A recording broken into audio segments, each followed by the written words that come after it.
And now let's talk about the Boot Man. The Boot Man. Little funny meme I thought I'd share with you guys here. It's crazy. So just yesterday, guys, released in the Hollywood trades, we got an article talking about how Robert Pattinson is being eyed to star in Dune 3. So let's take a look at this article here. This is on cosmicbooknews.com. It says Robert Pattinson may play Skytail, the main villain in Dune Messiah. Robert Pattinson is reportedly being eyed to play the main villain for Denis Villeneuve's Dune 3. According to the trades, Pattinson is being discussed internally as no offer has gone out to the actor. THR adds that Robert Pattinson has been circling the role of the main villain, possibly Skytail from the Frank Herbert novels. Who is Skytail? Without getting into spoilery territory, Skytail is a shape-shifting face dancer from the secretive Tleilaxu Society in Dune. He's a master infiltrator and key conspirator against Paul Atreides in the third book, Dune Messiah. Deception and genetic manipulation to challenge the Empire. So what about the Batman 2? Pattinson is currently filming The Odyssey in Europe for Christopher Nolan. Of course, Pattinson being looked at for another film, the questions about the Batman 2 come up. Pattinson recently told fans he expects to start filming the Batman Part 2 with Matt Reeves after The Odyssey at the end of the year. However, the Batman 2 has already seen significant amount of delays, and it has been said that Matt Reeves is still yet to finish a script. Warner Bros. Recently delayed the release of the Batman 2 from October 1st of 2027, a move that could give Robert Pattinson enough time to shoot Dune 3, which is rumored for a 2026 release date. Now, that is, of course, all true. There's some speculation in there about him being able to film Batman 2. Let's talk Dune first, then we'll talk Batman. So, I actually don't know a lot about this character, and I'm curious to see how it's handled. A question that I had, and I don't know if we have any Dune heads in here. I'm waiting for some of my favorite Dune content creators to drop some content talking about this. The thing I'm curious about is was this character really truly a big part of Messiah, or is this getting into Children of Dune territory? Some people online I saw some people saying this feels like they might be combining Children of Dune with Dune Messiah.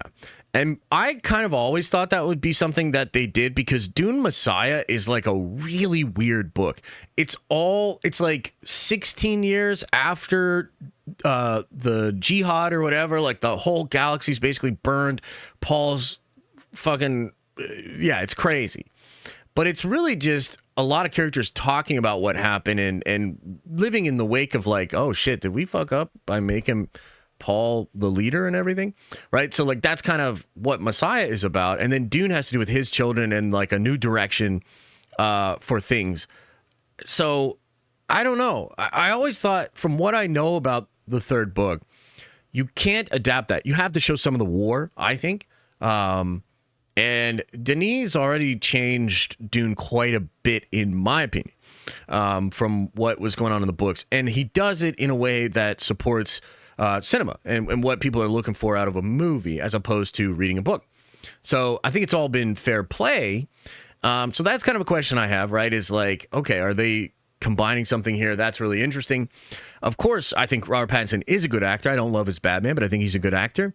And I think he would be great playing across these other characters. It's an interesting role, a face dancer, because a face dancer is a shapeshifter. So if you watched, the Dune show, or even in Attack of the Clones, the shape-shifting assassin lady or whatever, I mean, that's essentially what the face dancers are. So, and the Tleilaxu, they're really wild aliens that are potentially this massive threat that maybe the Golden Path is directly built to save humanity from conflict with, or whatever, right? So there's a lot of like weird things at play here with that character. But I'll say this, just on the outside looking in, man, I like what Dune is doing. I think they're franchising intelligently. I thought the show was good. Like, I know not everybody feels the same way. I thought the show was good. It's smaller in scale, but like, it's a great ancillary piece if you're really into the Dune movies. And of course, the movies themselves, that's where the big thing is. But I don't know. I like what they're doing, and it seems like they're kind of cracking into some weird, alien stuff that could even have something to do with what they're building in the show. That would be really interesting synergy, because if, the show is actually a prequel and happens about 10,000 years before the movies. So they have the ability to set some interesting things up, and anytime you do that, the synergy is good because people want to watch the show to then be informed about the movie universe, et cetera, et cetera. So I think that's really cool. Now, let's talk Batman. I think it's Jover, guys. Okay? We don't know for sure, but I have seen some insiders beginning to report that, look, all the signs are there. I don't know what else you want us to say. Things been delayed forever. No script. James wants a Batman. They're putting the actors in different things, whether it's Sergeant Rock or Pattinson in Dune.